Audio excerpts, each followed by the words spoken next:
Masaganang buhay at magandang araw po sa inyo lahat. Kaka-harvest lang po kayo ng aking mga tanim na butchoy. Ngayon pong araw nito, 25 days pa lang po sila. Pero makikita naman po ninyo, grabe 25 days ang lulusog na po nila. So marvest po ako ng 10 piraso, lulutuin ko po, igigisa ko po ngayon ito. Naranasan nyo po bang kumain sa Chowking at nakabili ng butchoy? Napakataas po. Isang piraso lang, steam lang nila, tapos may sausawan sila ng bagong at medyo maanghang. Naku, napakamahal na. Pero bakit ka pa bibili ng mataas na presyo ng gulay, kung pwede ka nang pong magtanim. Ito, sa 10 piraso, enough na po ito ng pagsasaluhan ng buong pamilya. Una ko pong naka-harvest dito nung pong Sunday, Pinablessing ko po itong ating indoor and outdoor garden. Kasabay po ng aking birthday. Tapos yung iba ko pong mga bisita ay humarvest na po sila ng ating mga tanim na butchoy. Pero yung ating pong mga tanim na lettuce, na-harvest na po lahat. Yung ating unang load, yung unang batch natin na load ay na-harvest na. So ngayon, dito naman tayo sa ating indoor garden. Ito po, 10 piraso ang ating in-harvest. Enough na po ito na pagsasaluan ng buong pamilya. Ayan po ang ating mga tanim na butchoy. Yan, 25 days mula nung my load. Ito sa ating smart balcony indoor garden.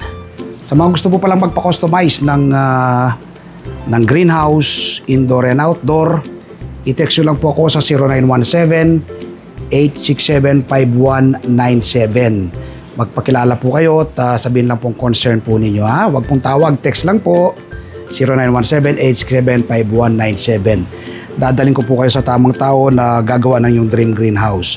So yan po yung pinag-harvestan natin, ilang cup na po yung ating na-harvest. So yan, hindi pa na-harvest.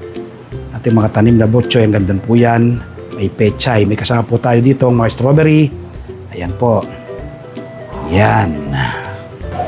Kaganda, ang lulusog, ang ating in-harvest. 10 piraso lang po ito, 10 puno, enough na napagsasaluhan ng buong pamilya. Ano po bang makukuha po ninyo kapag kayo nagtatanim ng ganito? Una po, makakatipid ka. Pangalawa, masustansyang pagsasaluhan ng buong pamilya. Pangatlo, makakatulong ka sa pagpreserba sa ating inang kalikasan. Palagyan ko pong sinasabi, bakit ka pa bibili ng mataas na gulay sa merkado kung pwede ka namang magtanim? Ano po bang makukuha po ninyo kapag kayo nagtatanim sa sariling pagkain? Una, makakatipid ka. Pangalawa, masustansyang pagsasaluhan ng buong pamilya. Pangatlo, makakatulong ka pa sa pagpreserba sa ating inang kalikasan. So sana, mula ngayong araw na mapanood nyo ko, magtanim na rin po kayo ng inyong sariling pagkain.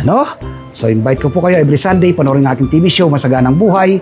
Alas 7 hanggang alas 8 ng umaga sa 1PH, Signal TV, Channel 1 ng TV5. Kapag Martes naman po, meron po akong column sa Pilipinos Town ngayon sa aking YouTube channel. Mag-subscribe po kayo, ang Bagsak Reporter, sa aking Facebook page, Facebook profile at TikTok. Mag-follow po kayo ng kasanon ay updated po kayo kapag may mga bago kong video upload, video tutorial upang ma-share po sa inyo ang pahiram na talento ng ating Panginoon. Happy farming po, bye. God bless.